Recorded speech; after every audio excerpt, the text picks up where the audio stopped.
let's take a look at the first conversation we'll be having today and the importance of brain health. Joining us today from the Michael J. Fox Foundation is Dr. Rachel. Dr. Rachel, thanks so much for joining us this morning. Thank you so much for having me.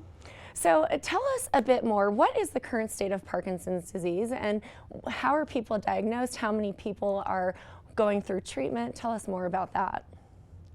So I'd like to start with telling you a little bit about Parkinson's disease itself. It's what we call a movement disorder. So it commonly causes shaking or tremor, slowness, stiffness, sometimes walking or balance problems. But it can also cause a lot of non-movement symptoms, things like changes in your mood or your sleep, even smell loss or constipation.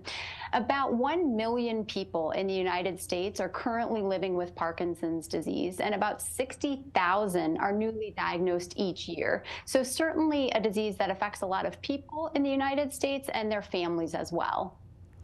So you mentioned some of the symptoms. Can you tell us more about what to look out for, specifically some that are non-movement related and that might surprise our audience?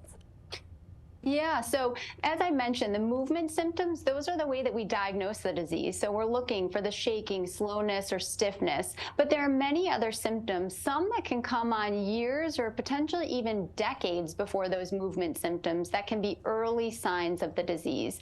These are things like acting out your dreams, yelling, punching, or kicking while you're sleeping and not being aware of it, losing your sense of smell, even constipation or mood changes. Now, this doesn't necessarily mean that you will get Parkinson's disease, but it's good to be aware and to be able to open a conversation with your doctor about what these symptoms might or might not be.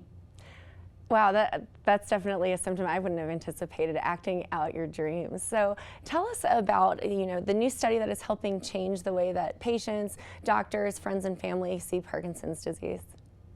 The Michael J. Fox Foundation is leading a research study called PPMI, the Parkinson's Progression Markers Initiative.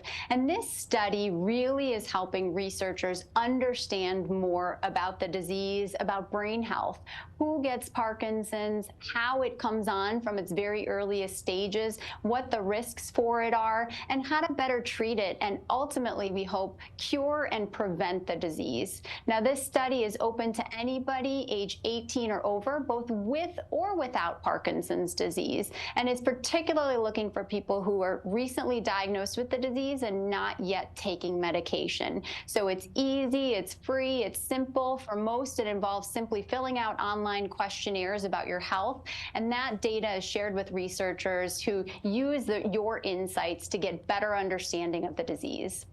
Now, Dr. Rachel, you mentioned both participants that have the disease and that do not have the disease. So why is this research important to finding a cure for Parkinson's?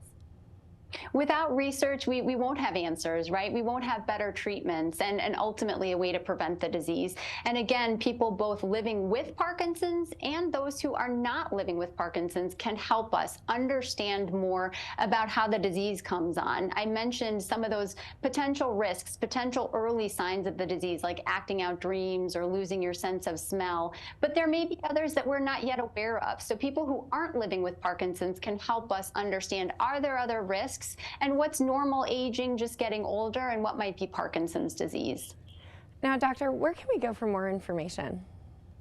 You can learn more and you can get involved in the study at michaeljfox.org/PPMI.